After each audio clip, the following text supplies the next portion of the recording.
그날 이후 저는 한국을 절대 같은 시선으로 볼 수 없게 되었습니다. 단 72시간이었지만 제 인생이 바뀌었어요. 이 한마디로 중국이 충격에 빠졌습니다. 도대체 장메이라는 중국 승무원에게 한국에서 무슨 일이 있었던 걸까요? 그녀는 왜 돌아가는 비행기 안에서 조용히 눈물을 흘렸을까요? 대체 이 작은 나라엔 무엇이 있어서 한 사람의 편견을 무너뜨리고 한 나라 전체의 인식을 바꾸게 만들었을까요? 이건 누구도 예상하지 못했던 72시간의 이야기입니다. 지금 장메이의 고백을 통해 믿기 힘든 한국의 진짜 모습을 공개합니다. 지금 이 영상 어디에서 듣고 계신가요? 댓글로 남겨주시면 저도 하나하나 읽어보며 소통하겠습니다. 저는 장메이입니다. 중국 동방항공에서 8년째 일하는 승무원이죠. 베이징, 상하이, 홍콩까지 중국의 수많은 도시들을 오가며 항공 서비스의 모든 것을 꿰고 있다고 자부했어요. 승객들은 저를 하늘의 꽃이라 부르기도 했고 동료들 사이에서도 제가 모르는 것은 없다는 평가를 받았습니다. 그런데 최근 들어 심각한 슬럼프에 빠져 있었어요. 8년간 똑같은 일의 반복, 똑같은 미소, 똑같은 서비스. 승객들은 점점 더 까다로워지고 동료들과의 경쟁은 치열해졌습니다. 더 이상 이 일이 의미 있게 느껴지지 않았어요. 특히 지난달에는 정말 힘든 일이 있었습니다. 한 승객이 저에게 화를 내면서 소리쳤어요. 너희 서비스가 이게 뭐야? 이런 식으로 일하면서 월급 받는 게 부끄럽지 않아? 그 순간 정말 모든 것이 무너지는 느낌이었습니다. 8년간 쌓아온 자신감과 자부심이 한순간에 산산조각 났어요. 집에 와서 거울을 보며 물었습니다. 나는 정말 이 일을 잘하고 있는 걸까? 이 일이 나에게 의미가 있는 걸까?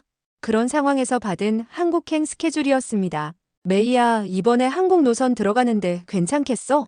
스케줄표를 건네받으며 약간 인상을 찌푸렸죠. 솔직히 한국은 제게 그저 지나가는 나라 정도였으니까요. 중국인들 사이에서는 흔한 이야기입니다. 한국은 그저 작은 이웃나라, 우리의 조공국이었던 곳. 한륜이 뭐니 해도 결국엔 우리 문화를 배운 곳이라고들 하죠. 괜찮아요. 어차피 한번 다녀오는 거니까. 그렇게 상하이에서 인천으로 가는 비행기에 탑승했습니다. 평소처럼 승객들에게 기계적인 미소로 인사했어요. 안전벨트를 점검하고 음료를 나눠주는 일상적인 비행이었습니다. 하지만 이번에는 뭔가 달랐어요. 무기력함이 온몸을 감쌌죠. 이 일이 정말 의미가 있나? 나는 그냥 하늘 위의 서빙 머신일 뿐인가? 그런 생각이 계속 머릿속을 맴돌았어요. 하지만 인천에 도착했을 때 예상치 못한 소식이 들려왔습니다. 기상 악화로 상하이행 비행편이 모두 취소되었습니다. 최소 72시간 인천에 체류하셔야 해요. 동료들은 한숨을 내쉬며 불평했지만 저는 오히려 괜찮다고 생각했어요. 한국은 처음이니 이번 기회에 둘러보면 되겠다 싶었거든요. 어쩌면 이 무기력한 마음에 변화를 줄 수 있는 기회일지도 모르겠다고 생각했습니다. 비행기에서 내려 수화물을 찾으러 가는 길이었습니다.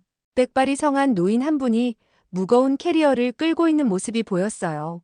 캐리어가 너무 무거워서 노인분이 힘들어하시는 게 눈에 보였습니다. 저런 모습이라면 중국에서는 벌써 누군가가 영상을 찍어 SNS에 올렸겠네. 조회수 장난 아니었을 텐데. 그런 생각을 하고 있는데 갑자기 한 청년이 노인 앞으로 다가갔습니다. 스마트폰은 꺼내지 않았어요. 주변을 둘러보지도 않았습니다. 할아버님, 제가 들어드릴게요. 그리고는 아무 말 없이 자연스럽게 노인의 짐을 들어 수화물 카트까지 밀어다 주었어요. 사진도 영상도 없이 조용히 사라지는 청년의 뒷모습을 보며 문득 이상한 기분이 들었습니다. 여긴 왜 이렇게 자연스러운 거지? 내가 유일하게 신기해하는 사람이라는 사실이 더 당황스러워. 호텔로 향하는 공항버스 안에서 창밖을 바라보다 문득 생각했죠. 우리 상하이에서는 이런 일이 일어나면 어땠을까? 아마도 누군가는 영상을 찍고 다른 누군가는 그 영상에 댓글을 달고 또 누군가는 그 행동이 진짜인지 가짜인지 의심했을 겁니다. 결국 좋은 행동도 보여주기 식으로 변질되는 경우가 많았으니까요. 서울의 야경이 버스 창문을 통해 흘러들어왔어요. 화려한 간판들, 분주하게 움직이는 사람들, 그리고 깨끗한 거리. 첫인상은 나쁘지 않았습니다. 하지만 아직 이 도시의 진짜 모습은 보지 못했다고 생각했죠. 호텔에 도착해 짐을 풀고 침대에 누웠습니다. 내일부터 이 낯선 도시에서 무엇을 보게 될지 궁금했어요. 하지만 오늘 공항에서 본 작은 장면이 이상하게도 제 머릿속에서 맴돌았습니다. 그저 평범한 친절함인데 왜 이렇게 인상에 남는 걸까? 창밖으로 서울의 불빛이 반짝였습니다. 눈을 감으며 생각했어요. 어쩌면 이 72시간이 생각보다 흥미로울지도 모르겠다고요. 아침이 밝았습니다. 호텔 창문을 열자 낯선 도시의 풍경이 눈에 들어왔어요. 여행 앱을 열어 서울에서 가볼 만한 곳들을 찾아보니 경복궁이라는 곳이 가장 먼저 나왔죠. 중국의 자금성 같은 곳인가 싶었어요. 택시 기사님, 경복궁으로 가주세요. 택시에 타자마자 제가 외운 한국어 문장을 써봤습니다. 기사는 놀란 표정으로 고개를 끄덕였어요. 중국에서 오셨나 봐요. 한국말 잘하시네요. 간단한 인사말 몇 마디였을 뿐인데 칭찬을 들으니 기분이 좋았습니다. 창밖으로 서울의 거리가 흘러갔어요. 고층 빌딩들 사이로 현대적인 건물들이 즐비한데 택시가 멈춰섰죠. 경복궁 도착했습니다. 창밖을 보니 마치 시간이 뒤섞인 것 같은 풍경이 펼쳐졌어요. 높은 빌딩 숲 한가운데 웅장한 궁이 자리하고 있었습니다. 이런 광경은 중국에선 상상하기 어려웠죠. 우리 자금성은 도시와 완전히 분리되어 있으니까요. 입구에서 표를 사고 안으로 들어가자 더욱 놀라운 광경이 펼쳐졌습니다. 중국의 자금성은 철저히 넘어갈 수 없는 과거로만 존재하지만 이곳 경복궁은 현재 도시 생활 속에 살아 숨쉬고 있었어요. 문득 자금성 앞에서 셀카를 찍던 수많은 관광객들이 떠올랐습니다. 그들은 단지 보기 위해 찾아왔을 뿐이었죠. 하지만 이곳에서는 한복을 입은 젊은이들이 궁을 배경으로 사진을 찍고 현대적 차림의 사람들도 자연스럽게 어우러져 있었어요. 저기요, 실례합니다만. 한국인으로 보이는 젊은 여성에게 다가가 물었습니다. 오늘은 특별한 날인가요? 한복을 입은 분들이 많네요. 아, 한복 입으면 입장료가 무료거든요. 그리고 많은 젊은이들이 전통을 즐기는 방식이기도 하고요. 그녀의 대답은 간단했지만 제게는 충격적이었어요. 중국에서도 전통 의상을 입는 이벤트가 있지만 대부분 공식적인 행사나 공연을 위한 것이었죠. 하지만 여기서는 젊은이들이 자발적으로 전통을 즐기고 있었습니다. 경복궁을 천천히 걸으며 건물들을 감상했어요. 웅장한 규모는 자금성에 비할 바는 아니었지만 섬세한 디테일과 색채 하나하나가 세심하게 보존되어 있었습니다. 그리고 무엇보다 놀라웠던 건 가이드 없이도 많은 한국인들이 자연스럽게 외국인들에게 궁궐에 관해 설명해주는 모습이었죠. 이 건물은 왕이 정사를 보던 곳이에요. 저기 보이는 연못은 계절마다 다른 풍경을 보여줍니다.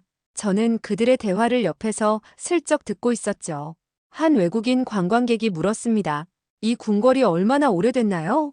원래 건물은 1395년에 지어졌어요. 하지만 일제강점기 때 많이 파괴되어서 복원된 것이죠. 그 말을 듣고 갑자기 이 궁궐이 더 특별하게 느껴졌습니다. 파괴되었다가 다시 세워진 건물들. 그것은 마치 이 나라의 역사와도 닮아 있는 것 같았어요. 중국에서는 오랜 역사를 자랑스럽게 여기지만 이곳에서는 그 역사가 단순한 과거가 아니라 현재의 일부라는 것이 느껴졌습니다. 경복궁 구석구석을 둘러보며 시간 가는 줄 몰랐어요. 그리고 문득 깨달았죠. 이 나라는 제가 생각했던 것보다 훨씬 더 깊은 무언가가 있다는 것을요. 전통을 보존하는 데 그치지 않고 현재와 함께 살아 숨쉬게 하는 문화라니. 중국에 비해 작은 규모임에도 불구하고 경복궁에서 나올 때 제 마음은 묘한 감정으로 가득 찼어요. 경복궁을 나온 후 궁 주변을 둘러싸고 있는 북촌이라는 동네를 걸었습니다. 전통 한옥과 현대적인 카페, 공방들이 공존하는 모습이 너무나 인상적이었어요. 마침 예쁜 한옥 앞에서 사진을 찍고 싶어졌죠. 셀카봉을 꺼내 사진을 찍으려는데 갑자기 손이 미끄러져 휴대폰이 바닥에 떨어질 뻔했어요. 다행히 떨어지진 않았지만 셀카봉이 고장나 버렸습니다. 당황한 채로 주변을 둘러보는데 마침 한국인 커플이 지나가고 있었죠. 괜찮으세요? 젊은 여성이 다가와 물었습니다. 제 표정이 그렇게 당황해 보였나 봐요. 사진을 찍으려고 했는데 셀카봉이 고장났어요. 그러자 그녀의 남자친구로 보이는 분이 화사하게 웃으며 말했죠. 제가 찍어드릴게요. 이 배경 정말 예쁜데 좋은 사진 남기셔야죠. 저는 잠시 망설였지만 그들의 진심 어린 미소에 휴대폰을 건넸어요. 예상과 달리 그는 단순히 한 장만 찍는 게 아니라 여러 각도에서 다양한 포즈를 제안하며 정성껏 사진을 찍어주었습니다. 조금 더 오른쪽으로 서시면 한옥의 처마가 예쁘게 나올 것 같아요. 미소가 아주 예쁘시네요. 한 장 더 찍어볼까요? 5분가량 그렇게 사진을 찍고 나니 제 휴대폰엔 제가 혼자서는 절대 찍지 못했을 아름다운 사진들이 가득했죠. 이 근처에 정말 맛있는 전통차 마시는 곳이 있는데 가보셨어요? 외국인들이 잘 모르는 숨은 명소인데 가보시면 좋을 것 같아요. 그렇게 우리는 함께 차를 마시러 가게 되었습니다. 저는 조금 어색했지만 그들은 마치 오랜 친구처럼 자연스럽게 대화를 이어갔어요. 중국 어느 지역에서 오셨어요? 상하이요. 동방항공 승무원이에요. 우와, 멋지네요. 승무원이시라니. 상하이에 한번 가본 적 있는데 정말 활기찬 도시였어요. 그들은 제 이야기에 진심으로 관심을 보이며 질문했고 저 또한 그들의 이야기를 들으며 시간 가는 줄 몰랐습니다. 1시간 정도 함께 있었을까요? 저희 이제 약속이 있어서 가봐야 할 것 같아요. 서울 여행 즐겁게 하세요. 그들이 떠난 후 휴대폰을 보니 그들이 찍어준 사진이 50장도 넘었습니다. 그리고 마지막에는 자신들의 추천 장소가 적힌 메모까지 남겨놓았더군요. 문득 생각했어요. 중국에서라면 이런 일이 있었을까? 아마도 누군가 제 사진을 찍어주었다면 한두 장 대충 찍고 자신의 SNS에 올릴 수 있게 같이 찍자고 했을지도 모릅니다. 그리고 그걸 자랑했겠죠. 하지만 이 커플은 달랐어요. 그들에게 이런 친절은 SNS에 올릴 일도 자랑할 일도 아닌 듯 했습니다. 그저 자연스러운 일상의 일부처럼 느껴졌죠. 이틀째 아침 창밖은 비가 내리고 있었습니다. 호텔 로비에서 우산을 빌려 나오는데 직원이 말을 걸었습니다. 비 오는 날에는 근처 시장 구경이 좋을 것 같아요. 광장시장이라고 맛있는 것도 많고 볼거리도 많답니다. 그 조언을 따라 택시를 타고 광장시장으로 향했어요. 좁은 골목에 빽빽하게 들어선 상점들과 음식점들, 그리고 그 사이를 오가는 사람들의 활기가 느껴졌습니다. 우산을 들고 시장을 구경하다 보니 배가 고파졌어요. 한 음식점 앞에 사람들이 줄을 서 있었습니다. 가게 안을 들여다보니 고기를 굽는 식당이었어요. 중국에도 돼지고기 요리가 많지만 이 삼겹살이란 음식은 처음 들어봤어요. 호기심에 가게 안으로 들어갔습니다. 혼자세요? 이쪽으로 앉으시면 됩니다. 직원이 작은 테이블로 안내해 주었어요. 자리에 앉자마자 테이블 위에 수많은 작은 접시들이 놓였습니다. 각각 다른 반찬들이었죠. 어떻게 먹어야 할지 당황스러웠어요. 옆 테이블을 슬쩍 보니 사람들이 고기를 불판 위에 올려놓고 굽고 있었습니다. 그래서 저도 따라해 보려고 했죠. 하지만 제가 고기를 올려놓는 모습이 어색했는지 가게 주인으로 보이는 아주머니가 다가왔어요. 처음이신가 봐요. 제가 도와드릴게요. 그리고는 제 옆에 서서 능숙하게 고기를 굽기 시작했습니다. 손님이 많은 와중에도 시간을 내주시는 것이 미안했어요. 괜찮아요. 바쁘실 텐데. 아니에요. 처음이시면 도와드려야죠. 외국에서 오셨나요? 네, 중국에서 왔어요. 아, 중국. 우리 아들이 상하이에서 일하고 있어요. 중국 친구들이 자주 와요.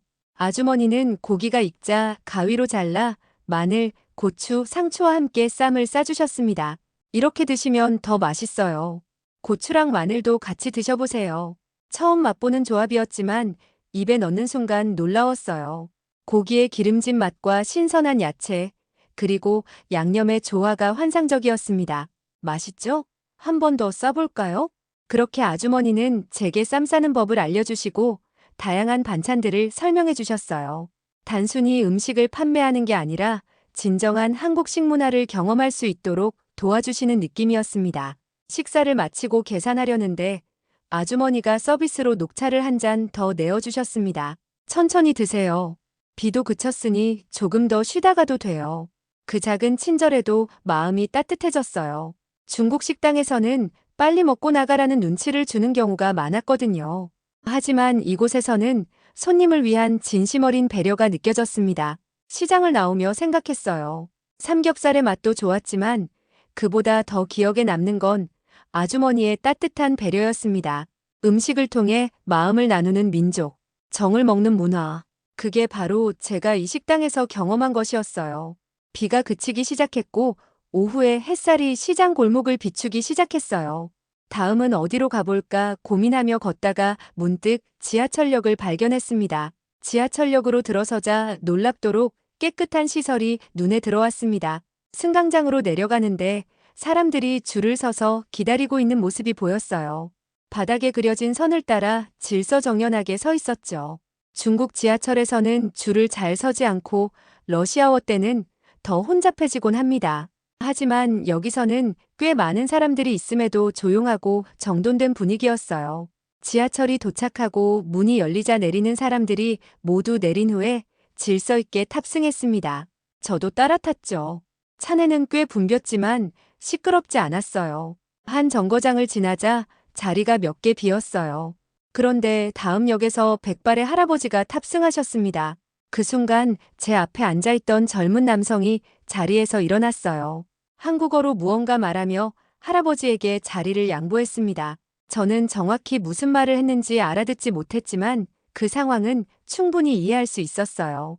할아버지는 고개를 저으며 거절하는 듯했고 젊은 남성은 계속 권하는 모습이었죠. 결국 할아버지는 자리에 앉았고 젊은 남성은 서서 가게 되었어요. 그런데 몇 정거장이 지나도 그 남성은 내리지 않았습니다. 할아버지가 잠시 의아한 표정을 지었지만 젊은 남성은 마치 아무 일도 없었다는 듯 스마트폰을 보며 서 있었어요.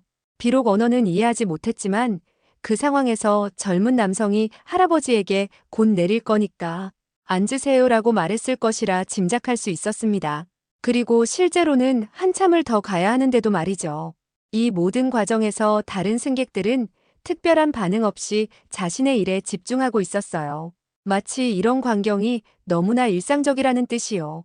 중국에서라면 누군가 이 장면을 영상으로 찍어 SNS에 올렸을 텐데 여기서는 그저 평범한 일상이었습니다. 명동에 도착해서 무인 카페를 발견했어요. 키오스크로 주문하는 시스템이었는데 메뉴가 한글로만 되어 있어 당황스러웠습니다. 어떻게 주문해야 할지 망설이고 있는데 직원이 다가왔어요. 도움이 필요하세요? 네, 메뉴가 한글로만 되어 있어서요. 아, 외국인이신가요? 제가 도와드릴게요. 그녀는 친절하게 메뉴를 영어로 설명해주고 주문 방법까지 알려주었습니다. 감사합니다. 정말 친절하시네요. 별 말씀을요. 저도 외국에 나가면 이런 상황 많이 겪었거든요. 호텔 근처에서 목이 마르고 간식이 먹고 싶어져서 길가의 편의점에 들어갔어요. 문을 열고 들어서자 놀랍게도 직원이 없는 완전 자동화된 편의점이었습니다.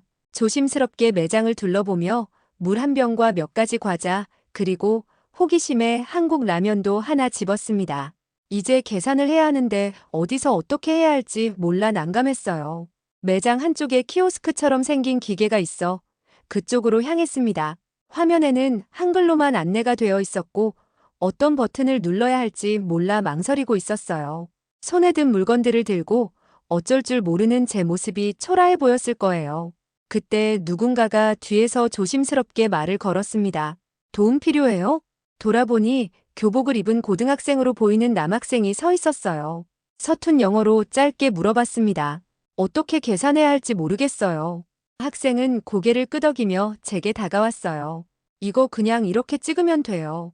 말은 짧았지만 그는 친절하게 행동으로 보여주었습니다. 먼저 시작 버튼을 누르고 각 상품의 바코드를 스캐너에 찍는 방법을 차례대로 알려줬어요.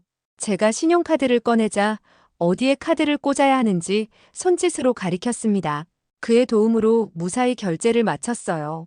정말 고마워요. 저는 감사 인사를 했습니다.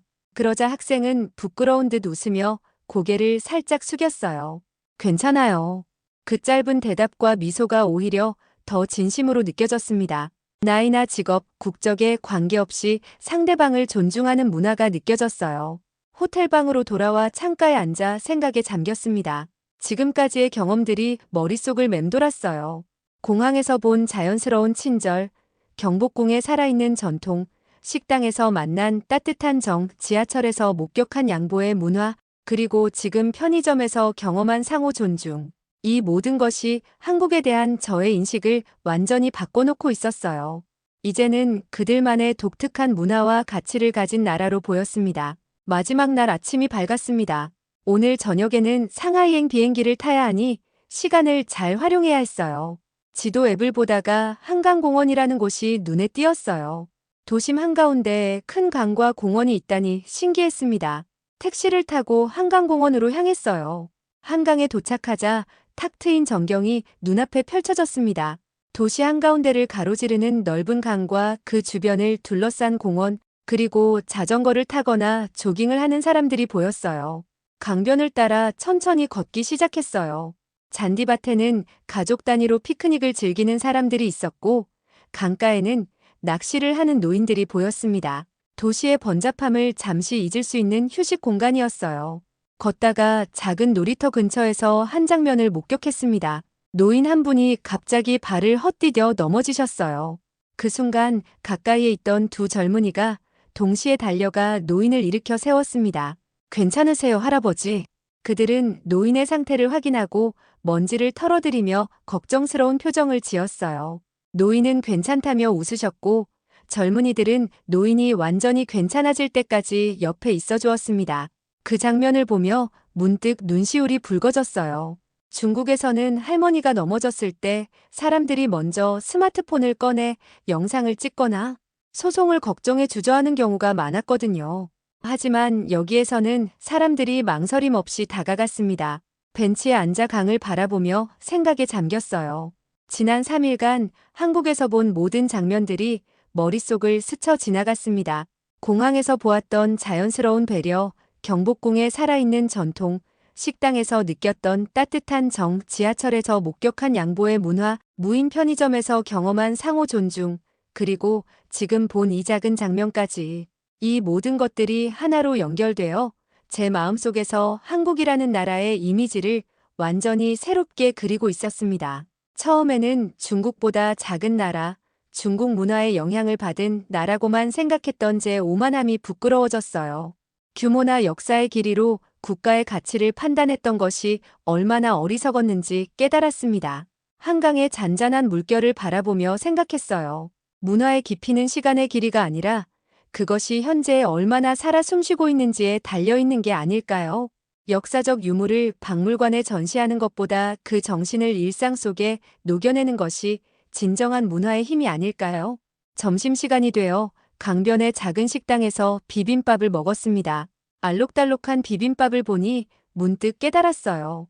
이 비빔밥처럼 한국은 다양한 요소들이 조화롭게 어우러진 나라였어요.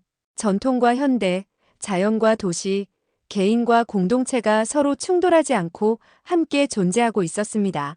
인천공항으로 돌아갈 시간이 다가와 마지막으로 삼겹살집에 들렀습니다. 아주머니가 저를 알아보시며 반겨주셨어요. 어머, 중국 아가씨네. 또 왔구나. 네, 오늘 밤 비행기예요. 정말 맛있었습니다. 아주머니는 제 말에 웃으시며 작은 종이봉투를 건네주셨습니다. 열어보니 김 한 봉지가 들어있었어요. 비행기에서 먹어.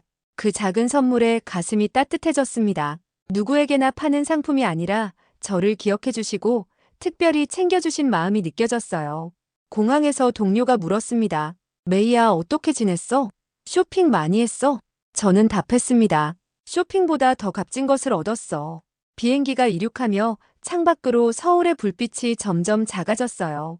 지난 3일 동안 제 마음속에서 일어난 변화를 생각했습니다. 처음에는 중국보다 작은 나라라는 우월감으로 바라봤지만 이제는 중국과 비교조차 할 수 없는 나라로 보였죠. 이륙 후 음료 서비스를 시작하며 승객들에게 미소 지었습니다. 하지만 이제 그 미소는 전과 달랐어요. 기계적인 미소가 아니라 진심 어린 미소였습니다. 한국에서 받은 따뜻한 배려를 이제 저도 다른 사람들에게 전해주고 싶었어요. 동료 승무원이 물었습니다. 한국은 어땠나요? 저는 진심으로 대답했습니다. 제 인생에서 가장 의미 있는 72시간이었어요. 그리고 제가 왜 이 일을 하는지 다시 깨닫게 해준 시간이었어요. 비행기는 밤하늘을 가로질러 중국을 향해 날아갔습니다. 저는 아주머니가 주신 김을 조금씩 먹으며 생각했어요. 때로는 가장 작은 경험이 가장 큰 변화를 가져오는 법이죠. 3일간의 짧은 방문이 제 인생의 전환점이 된 것처럼 말이에요. 한국은 이제 제게 그저 경유지가 아닌 언젠가 꼭 다시 방문하고 싶은 목적지가 되었습니다. 그리고 그곳에서 만난 모든 사람들, 그들의 작은 친절과 배려는 제 마음속에 오래도록 남을 것 같습니다. 더 중요한 건 제가 다시 승무원으로서의 자부심을 찾았다는 것이에요. 한국에서 받은 진심 어린 배려들이 제게 알려주었습니다. 진정한 서비스란 보여주기 위한 것이 아니라 상대방을 진심으로 배려하는 마음에서 나오는 것이라는 걸 말이에요. 오늘의 사연은 여기까지입니다. 그 누구도 시키지 않았습니다. 보상이 있는 것도 누가 지켜보는 것도 아니었습니다.